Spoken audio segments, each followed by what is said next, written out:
Du 16 au 19 novembre, le festival Photomontier revient pour sa nouvelle édition. Au programme, exposition photographique, conférences, activités jeunesse, mais aussi village des marques avec présentation de matériel photo et d'observation. Cette 26e édition sera parrainée par Olivier Larrey et Pascal Maître. Informations et réservations sur le site internet photomontier.org.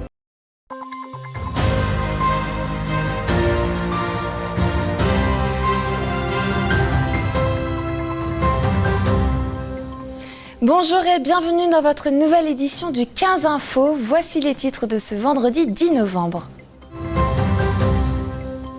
La foire Saint-Martin a pris place aujourd'hui à Vitry-le-François.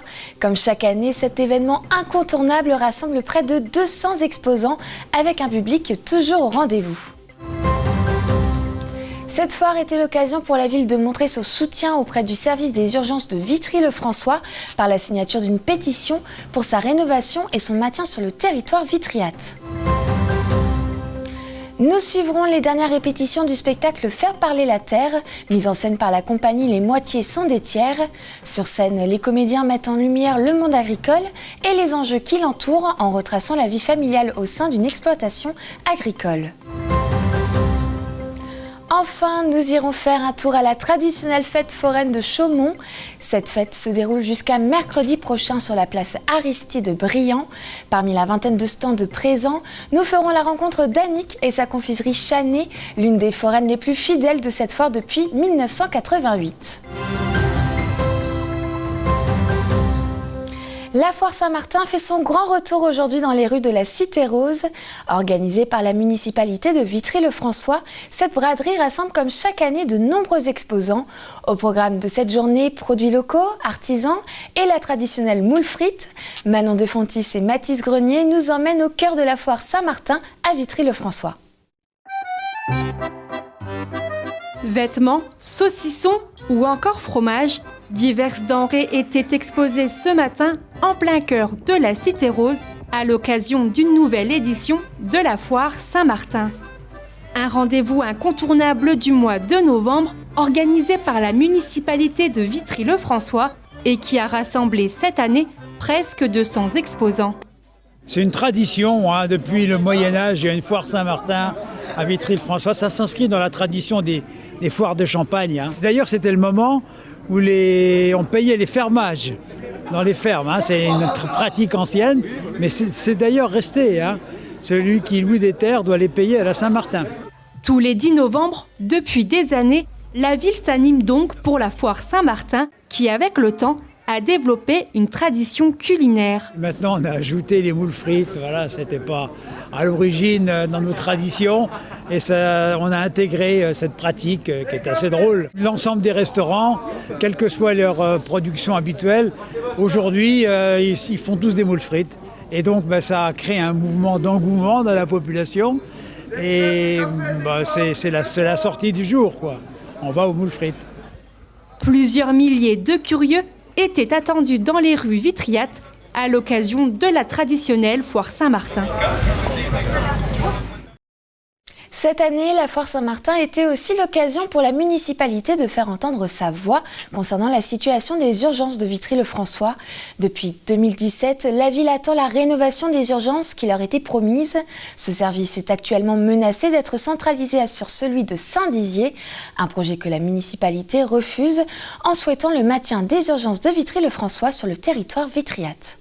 On fait également sur le stand de la ville, et cette année, signer une pétition pour que le groupement hospitalier de territoire respecte les engagements qui ont été pris en matière de rénovation et de réorganisation du service des urgences. Et en fait, le groupement hospitalier de territoire a une stratégie qui pourrait conduire à la disparition des urgences à Vitry-le-François et nous refusons absolument toute forme de centralisation sur l'hôpital de Saint-Dizier.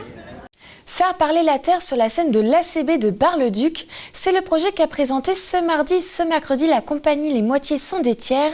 Inspiré de la vie et de l'expérience de la créatrice du projet, Faire parler la terre est un spectacle autour du monde agricole qui retrace les différentes phases par lesquelles les enfants d'agriculteurs ou futurs agriculteurs peuvent passer. Ce spectacle rentre dans la dernière phase du projet. Brigitte Maestrassi a pu assister aux dernières répétitions de la représentation. Et tu te demandes si tu n'es pas un peu irresponsable, si tes envies ne sont pas un peu à côté de la plaque.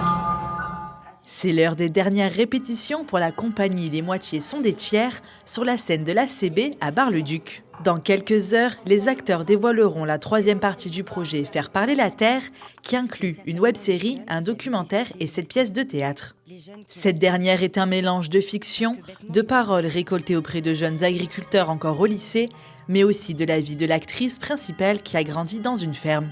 J'avais besoin de peut-être trouver des réponses aussi à la question là de pourquoi moi je suis partie et d'autres sont restés, comment on vit aussi le fait d'être parti, comment on gère sa culpabilité aussi de faire partie des derniers, de ceux qui doivent continuer et puis finalement de choisir un autre chemin. J'avais besoin d'aller questionner les autres pour savoir comment eux vivaient cette chose-là et j'avais envie de pouvoir parler du monde aussi de l'agriculture dans son intimité. Je veux pas penser avec des si. Je préfère pas. Ce spectacle aborde les choix que peuvent faire les exploitants ou les enfants d'agriculteurs et toutes les difficultés qu'ils peuvent rencontrer, mais surtout l'importance d'avoir une famille unie dans ce métier. Ce qui était important aussi pour moi, c'était de montrer à quel point aussi dans une ferme, c'est un endroit de tous les possibles aussi. Et que quand on grandit à plusieurs aussi là-dedans, on est capable de s'inventer un monde à nous. En plus du spectacle, un documentaire et une web-série autour du monde agricole ont été réalisés par la compagnie et sont à découvrir sur YouTube. La prochaine date du spectacle est prévue le 25 janvier 2024. La fameuse fête foraine de Chaumont anime la place Aristide-Briand. Des attractions à sensations, aux jeux de tir en passant par les traditionnels stands de confiserie. Une vingtaine de forains sont rassemblés jusqu'à mercredi prochain. Parmi eux, le public pourra s'arrêter déguster des pommes d'amour ou des churros à la confiserie Chanet.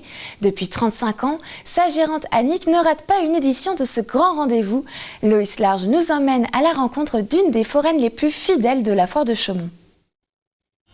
Parmi les manèges, on trouve une confiserie, celle d'Annick, 67 ans, qui a toujours connu la fête foraine de Chaumont, aussi bien en tant que jeune consommatrice qu'en tant que foraine. Originaire de Châteauvillain, elle revient chaque année avec son stand de sucreries. J'ai jamais loupé les foires de Chaumont. Je fais ça depuis l'âge de 14 ans. Voilà. J'ai refait la reprise des parents quand ma mère est décédée en 88. Voilà, c'est moi qui ai été Et j'ai toujours tenu que ça.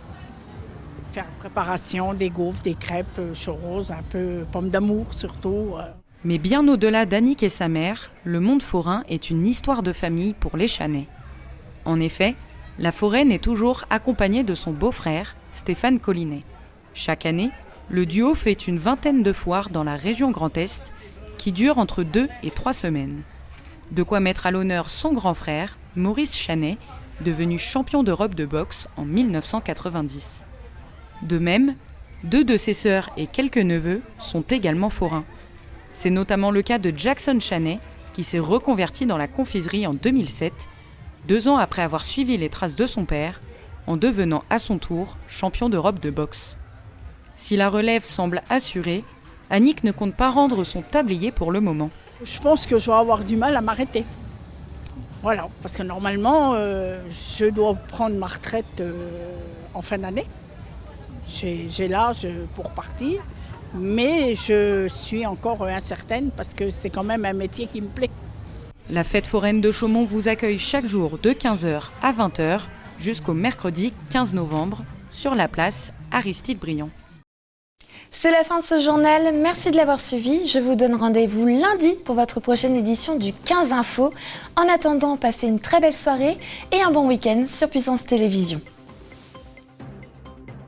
Toute l'actualité en continu à retrouver sur notre site internet et notre application mobile.